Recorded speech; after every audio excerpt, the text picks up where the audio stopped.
Join me in painting these adorable fluffy cheeks using watercolor. We are going to use the wet on wet technique to get that fluffy effect. First, I start by wetting the area where I'm going to paint the first cheek. Make sure there are no puddles, just a smooth and even layer of water. The paper should shine under the light. Now, this is where the timing is really important. I watch closely for the moment when the shine fades but the paper is still moist.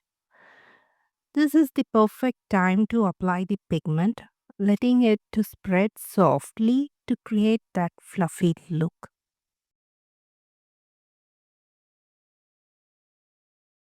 I'm using a light value of indigo to paint two circles, one for the head and one for the body, just like you see in the video.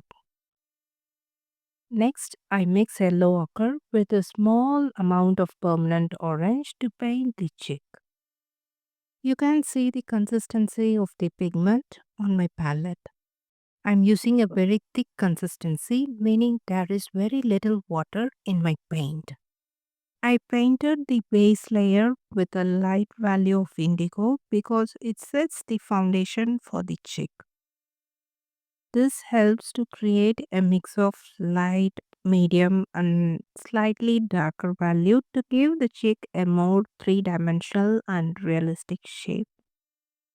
On the body of the cheek, you can see that the left side is much lighter while the right side has a medium value. Next, I mix permanent orange with indigo to create a brown tone.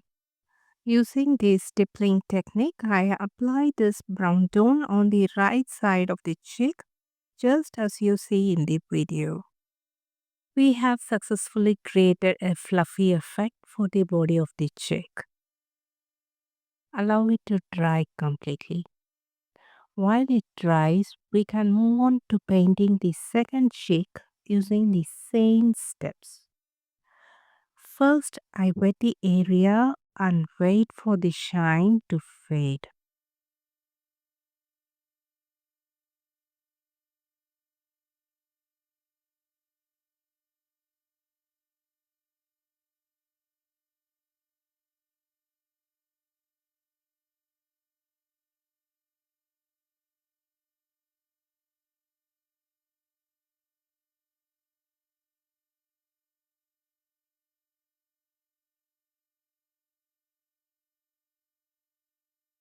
The paper is now moist and lost its shine.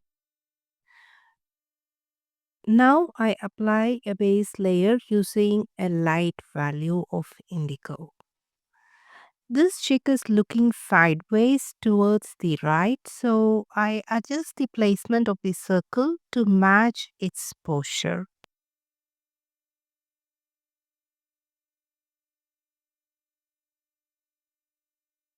Next, I use a thick consistency of yellow ochre mixed with a small amount of permanent orange to paint the chick.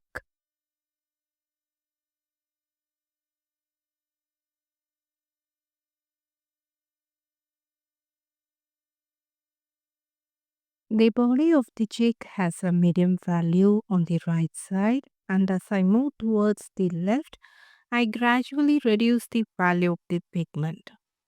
Next, I mix indigo with permanent orange to create a brown tone. Using the stippling technique, I add this brown tone to the right side of the cheek as shown in the video.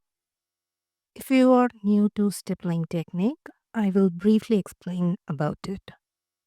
It's a technique where I apply small dots of paint instead of smooth brushstrokes. This creates texture and gives the chick's feather a soft and natural look. We completed the body of the second chick. Next, we move to the third chick using the same steps, but this chick is picking something on the ground, so the circles for the chick are going to be different to match its posture. Once again, I wet the area and wait for the shine to fade. While the paper is moist, I apply a base layer using a light value of indigo. If making circles with your brush feels easy, this is a fun way to paint using the wet on wet technique. But if you find it tricky, you can lightly sketch the circles with a pencil first and paint over them. Just be sure to erase any dark lines so that they don't show through after painting the cheek. Using the mix of yellow ochre with a small amount of permanent orange, I paint the cheek.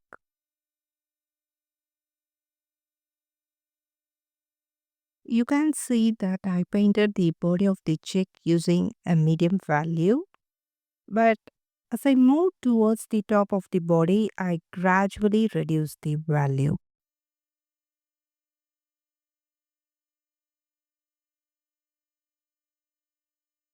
Next, I mix permanent orange with a little indigo to create a brown tone, and using the stippling technique, I apply it to the bottom of the body of the chick.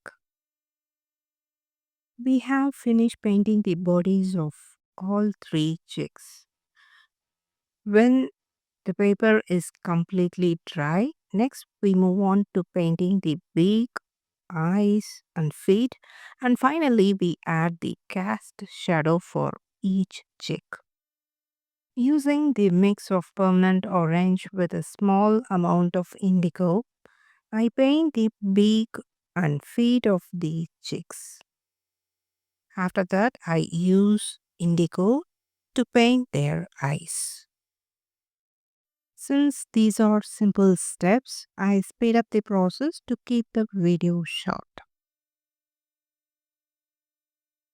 For this second chick, since it's looking sideways, one foot is fully visible while the other is slightly hidden on the other side. To show this, I paint the second foot with a lighter value of the brown tone and make it a bit shorter than the first foot. For the third chick, its body is bent towards the ground, so its leg has a slight bend as you can see in the video. Like the previous chick, the other foot is painted with a lighter value of the brown tone and it is slightly shorter than the first foot.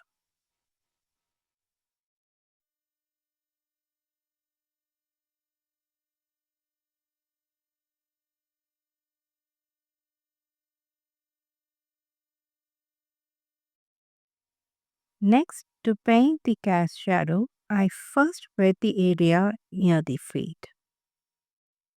After that, I apply a light value of indigo on that wet area and also I make sure there are no hard edges. I do this for all three chicks.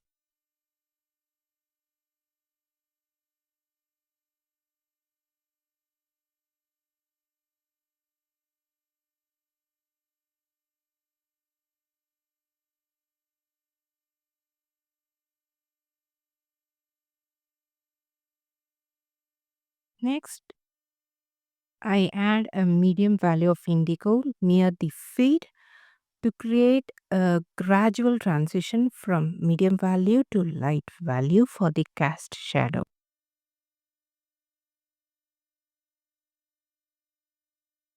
Finally, I splattered a brown tone to create a subtle ground effect and make the scene feel more natural and organic. We reached the end of this video. Hope you enjoyed watching it. If you like this video, give it a thumbs up and subscribe to my channel for more watercolor painting content. See you in another video. Until then, take care and bye bye from Prema.